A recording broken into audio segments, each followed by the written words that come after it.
Well, hello again. I'm sitting here wondering what made you click on The Snowy Day? In my opinion, this is one of the greatest books ever written. So I'm hoping that you feel the same way after I read it to you. It's called The Snowy Day by Ezra Jack Keats. And do you see this wonderful little medal right here? That means Ezra Jack Keats won an award for writing such an incredible book. It's a Caldecott Award-winning book. So, let us begin. Ezra Jack Keats, The Snowy Day. It is a Scholastic Inc. book, and I am reading it with their permission. One winter morning, Peter woke up and looked out the window. Snow had fallen during the night.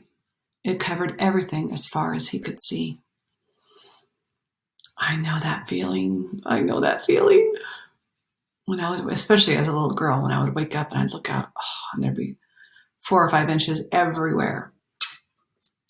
It's such a good feeling.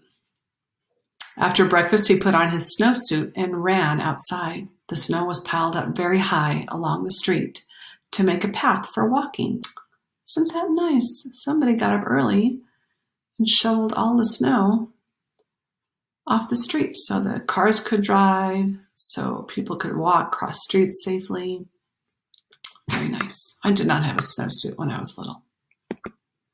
Crunch, crunch, crunch. His feet sank into the snow. He walked with his toes pointing out like this, and he walked with his toes pointing in like that. How fun.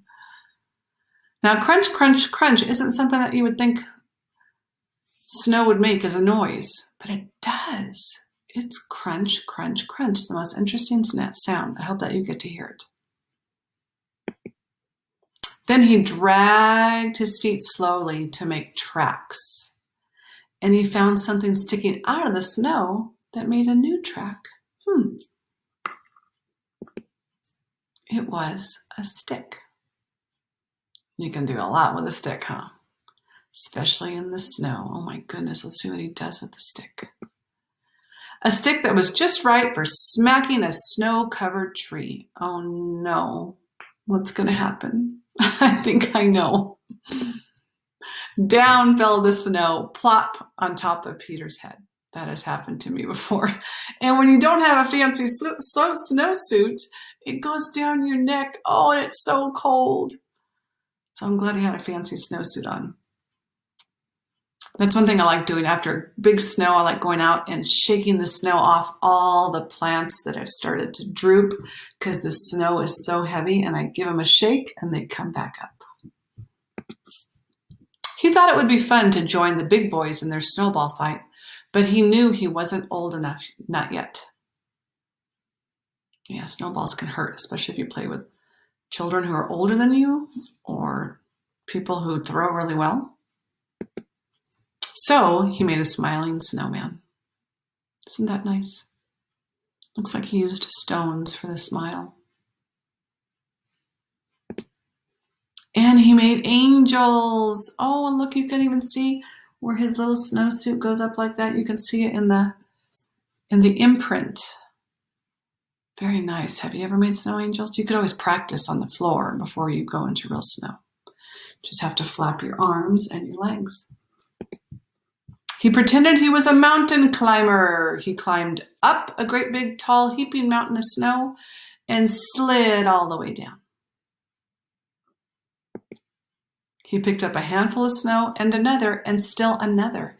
He packed it round and firm and put the snowball in his pocket for tomorrow. Then he went into his warm house.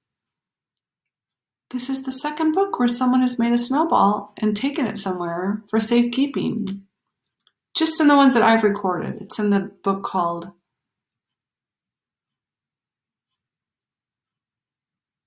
A Snowy Day? I think it's called A Snowy Day. I can look super quick if you can hold on a second. It's about a rabbit and a hedgehog. And I'm going to look real quick and show you. So if you want to go hear another one, you can see it. And I want to make sure I give you the right. A Little Bit of Winter. This is called A Snowy Day. If you look for a little bit of winter, I read that one too. And that one saved a snowball as well. There's a problem with that. He told his mother all about his adventures while she shook off his wet socks. Ooh, those could get wet. And he thought and thought and thought about them. How nice he took a warm bath afterwards. I never did that. That's so smart. I just sat by the fire. Before he got into bed, he looked into his pocket. His pocket was empty. The snowball wasn't there. He was very sad. What happened to the snowball? Yep, it melted. Oh, he's so sad. While he slept, he dreamed that the snow had melted all the snow away. I've had dreams like that too. But when he woke up, his dream was gone. The snow was still everywhere. New snow was falling. Wow, 2 days in a row. That's nice. After breakfast, he called to his friend from across the hall, and they went out together into the deep, deep snow. So he must live in an apartment if he yelled across the hall. He probably lives in an apartment complex. And there they are, the two of them together. Snow is much more fun when you have a friend to go with you. The end. That was a quick ending. After breakfast, he called to his friend from across the hall, and they went out together into the deep, deep snow. I don't remember it ending that quickly. But look at these gorgeous snowflakes. So nice. Well, thank you for joining me for one of the best books ever. And if you want to read another one about snow and winter and someone saving a snowball, what did I say it was called? A Little Bit of Winter. It's on my channel. Thank you for joining me. Goodbye.